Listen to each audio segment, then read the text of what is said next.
What's going on, guys? Welcome back to another episode of the Mist Podcast. It's your host, Aeromist here. And I'm going to go over today exploring the internal world. As in, anytime you close your eyes, the world that you begin to explore. And I think some people would probably be like, what the hell do you mean? Explore what? Well, there are things that you are capable of doing with your brain, as in utilizing the idea of thought to be able to focus in on something. Because if you could sit there and you can think about something, you can recall a memory, and then you can relive through the memory. And many people do this emotionally, where they emotionally relive through different experiences that they've had. And then that's what reaffiliates themselves back to a point to remind them of that being their existence. And this is how some people get caught in the living in a past present sense of self. And that creates an association of who you currently are at this moment, of your own associative character. But this is the power of the mind. And the mind is the full appropriate controller. And we inside of our mind can actually utilize aspects of thought and conquering the internal world, or going into the internal world and getting an idea on transforming it and utilizing thought in a very accurate and representative way. Now, I think what is important to remember that thought in itself is a creative adventure. And by creative adventure, I mean that whenever you are doing something out of a thoughtful practice, whether that's going into the mind and you're just going to think about something, and you're going to visualize something, or you're going to re-experience something. This is an unconscious and conscious proponent at the same time, because we already unconsciously are wiring ourselves through experiencing something consistently. And that is why it seems like sometimes the patterns of wherever you're at inside is exactly where they are outside. If you pay attention to your world, you might notice that a part of what you have been thinking about becomes a part of the practicality of your world. And then you're like, well, is this the consistency? And it's like, well, there's the unconscious part of us, and us, every single human doing that regardless of what happens, because you're always having a clockwork move. The clockwork never stops, which means that the embedding and output of ideas is also never stopping, which is why you have things that happen, like, for say, when you dream, when you go to sleep. The unconscious mind is the most prevalent that it ever is. And at one point in everyone's existence, for many, many years, we lived in just a dream world, essentially. And eventually you get out of the dream world, or you get lost in the dream world. And that, by saying that, is we get lost or reaffirmed, or we are progressing from the state of our mind, regardless of what's going on. Because if you just woke up and you're not trailing your thoughts down anything out of randomness, and you're just kind of sticking to just existing and then what happens? Then the internal world and the world itself is only affiliated as soon as you start thinking something, right? And then that's when your world envelops within the day. And that is the pros of your internal world going out into the external world, because every energetic motion is a constant loop feedback of putting the energy out and it comes back. Just like how you being awake and waking up is a pros of you taking in information at a sensory point, and then there's this loop then of your energy being motioned. You could say from the facilitation of time, but in any case, the processes of your body are still moving, your autonomic nervous system is still moving, there's still motion happening. And because of this consistent form of motion, it's important to understand that the world then is an experience of the internal projected outwardly by any means. And we have to work on that internal world so that we can then regain the conscious ability of what we've always had the capacity to do, which is work on our internal world and explore it even, right? There are creative ways you can explore your internal world. And it comes from a point of attempting to want to understand, but also to be able to take things in objectively. because if you're going to go searching, then you have to be able to let things flow, as in like you can get stuck in one place. If you try to go into a form of visualization inside of your head, even if it's like in a meditative state or not a meditative state where you're just closing your eyes and you're just trying to visualize something, there is an almost like a practical point of your muscle in your brain of you being able to always do that, because you're already visualizing things when you take information in. And then if you close your eyes and you dream and you have this experience, it feels like it's so real and it's so vivid. But you could do that when you're awake. And then you can also then impose control over it. And you could technically do the same thing with your dreams, but you can impose control over sitting here and attempting to find whatever it is that you want to find from your unconscious mind. Or that is like the blanketed point of the spirit world as well. And that's probably why it seems very foreign to us to some degree, or to many, and we don't realize how reflective it is to the outside world. But your subconscious is everything that you are and everything that you live in now and everything that you will continue to inhabit, because your environment is your habits, your entire everything is just interconnected. And it's just important to remember that. And the inner world is an exploration as a focus point, because you in that world inside of your direct mind have the capacity to walk out and prose thought into an ideology of understanding whatever you want to understand. There's even like the government files on the gateway experience and remote viewing even. Like there is a lot of practicality behind how powerful the brain is and how to utilize it.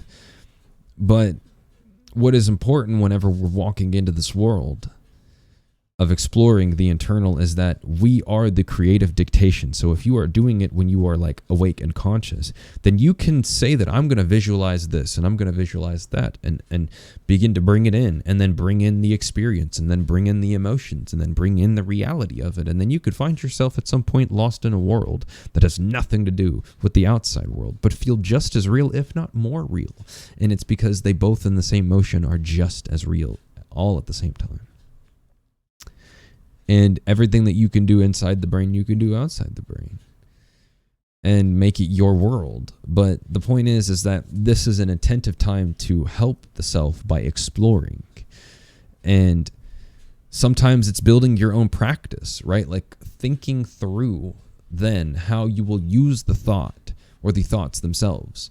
I could prose a guidance to say like, just attempt to visualize something that brings it into a way that makes sense. Like if you are trying to get out of living in the past, then visualize bringing in all of the previous versions of yourself, like year by year, and having this like overthought collective like conversation of energy with whoever's hurt or whatever's going on. And you create your own therapy room, because then if you are the pinnacle of helping the self, then that's one of the only practical ways in an essence that you're going to be able to sit there and actually find a resolution to the problem that you dignify as a problem. Because if you go sit in the place with someone else and you're telling these stories, you're not having the same collection either of trying to the intention of bringing it into your forefront inside of your own mind is also you manifesting the experience of overcoming or progressing past what it is that you're bringing to the table. Because realizing that it only relies in the self and that it's a part of you, and that the only way that you can be healed is by you. And so the reliance of anyone else to heal those things is not even practical. It's just not ever going to happen. But this is just one way that you can help yourself through the power of the thought, or go explore and just find things that you didn't even know existed. Like emotions you didn't know you could feel, right? Like let's say I'm going to close my eyes and I'm going to go after thinking about what might be to feel happy, or to feel this, or to feel that, because you're already practicing an emotional connection to yourself all the time anyway. And so if you don't like the emotions you're having, then how else are you going to practice emotions you want to feel in your own world, in the world where you can create it, where you can think about it, where you can change the conversation, change the idea of the feeling, and bring yourself into repetitive habits of how you want to feel and think then, and like put it into your hands. And it is an in-depth work for sure. Like it's not everybody is going to be up for the challenge of course, but it's still then up to you. If you're going to go down the road of helping yourself, then it's going to be a journey, but it's only going to creatively happen your way. Going and sitting in front of somebody in an office and talking about your problems is not exactly going to get you where you're trying to go, because it's a constant form of awareness as well when you're exploring and understanding these things. I speak this from a self-help point of view, but I think it's just a very blanketed point of like thinking other ways that you could do it. If you wanted to manifest and you wanted to bring money, then like make a money world. Think about, close your eyes and start thinking about the money world, then put the money world together, right? And if you live in that world where it's there and you just got it all, and you feel in the feelings and living the life of it in different ways, mentally, physically, soulfully, like that's just going to be your world then. And then you'll come into that. And it's like you created the experience here and you just brought yourself there. And that's kind of a part of how the future is in itself, is that you can be at the epitome of creating it. And some of that may come in a metaphorical way because the brain functions not the same, like as the way you always visualize it and the way that your senses perceive it. But maybe all of those excessive things that are manifested in an internal experience are actually things happening in the external experience, but they're just happening in other ways that you can't perceive in a waking conscious mind, but are only perceivable through a aware unconscious mind, because you're taking information in constantly and you have it stored inside of you, like it's there, and everything that you ever have is there. So it's just like then the fluidity of the recall and whatever else you're trying to bring to the surface. But back to the point of it all is still that if you're trying to explore and you're going to continue to explore, then make it whatever you want it to be, and realize that whatever your world is right now, if you don't like that world in there, then it's not your world. It might be a world out of other people's ideas and other people's thoughts and other people's comfortability and other people's things. And so if you don't take the route where you're going to attempt to change it, then it's not going to change anyway, right? Because the clock's still moving. The clock never stopped moving. The things that are happening never stopped moving. The thoughts in your head never stopped moving. The way that you are has never stopped and is going to stop moving. So if something's going to happen to change, then you have to create your world now and then make that how practical it is to you. Because me telling you to visualize your previous selves might be that you're going to idealize that wording differently in your head, right? And that's going to look different to you. Everyone might be sitting down on the floor in a meditative pose, and there's just like, you're just looking at 3 different versions of yourself that have different pain points, and you're doing a different, like everything could be so different on how you then perceive it and you inhabit that experience. And that's kind of the point, is like when you begin to envelop in the soul, you begin to envelop in the spirit, and you begin to let them explore, because they are a part of the you that either constricts or itself or lets itself be free.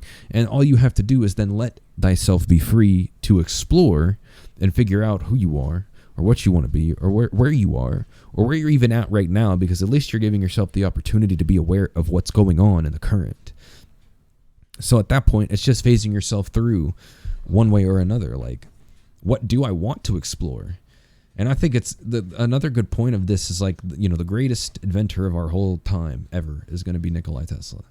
And this man kept all of the stuff inside of his head, like on a whiteboard. And so it then speaks that if our world is a fractionalization of some people who actually made things happen from thought, then you just have to remember that you can make everything happen from thought. But it's not just the thoughts, it's also the language of your emotions. And that's why the emotions are a practice with the thoughts. Otherwise, you're not living. Because that's not an experience, right? Emotions are the foundation of the experience in this existence. And everywhere that you go, that's why. Emotions are the forefront of marketing. They're the forefront of selling you something. They're the forefront of how they affect your mood when you eat your food.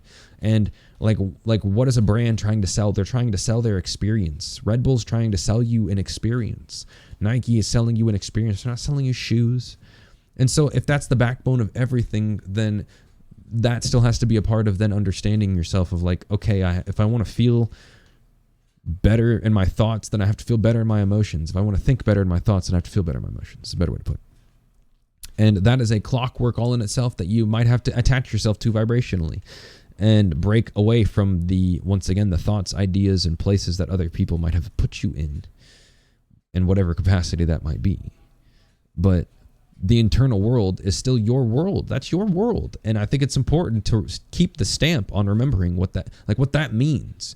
So it's like, if you don't want something there that's from any other place in your existence, then you can throw it out. Like you can push it out, you can change it, right? But there's still certain things about the core foundation of who we are that we can't change. Like I'll never change that I like music. That's just not going to happen. That's just ingrained into my soul. And it continues to lead me to, like, even if I don't do that, then I can feel the difference in my emotions and everything else in my entire existence if I don't do something musically, if I don't listen, or I don't create it, or I don't do something around that. And even if I don't directly, then I might still be singing or humming randomly or doing other things, because that happens. And like, and I know when I'm neglecting myself because I neglect the music, and that's just because then I already know what's good for me, and that's kind of the whole point. But it's like that, once again, when you're creating and you're exploring this world, the exploration is just as much sometimes as it is creating. And no matter how you are trying to bring your wiring web into this place of more information, of exploring how you then interact inside your world, it still comes at a point where you are creating it while it also does exist. You're just bringing it into your perceptible form. And that's a part of the creation. But the information always being there no matter what is a part of its standalone. So then you can change its motion, right? And it's kind of like how you can already do these things with yourself in general, as opposed of what you could say is free will.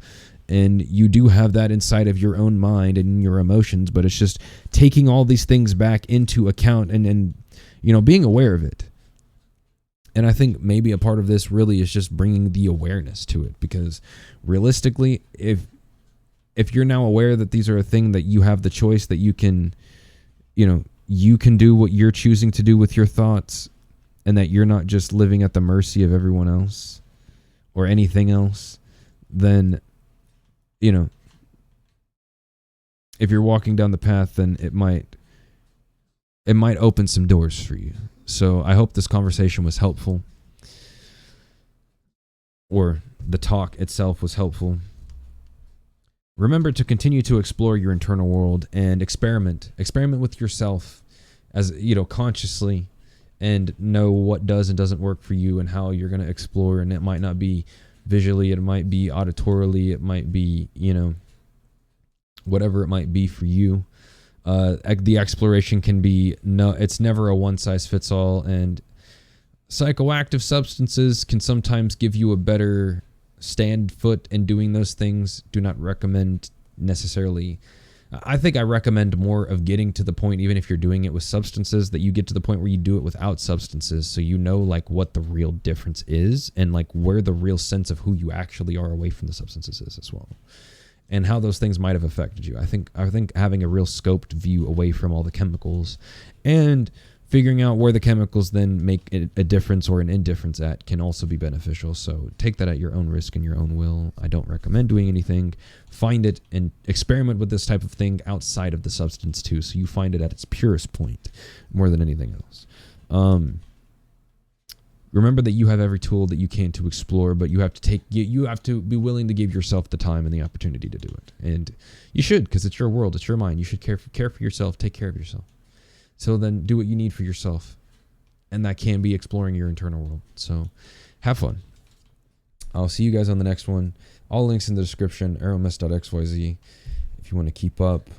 And later.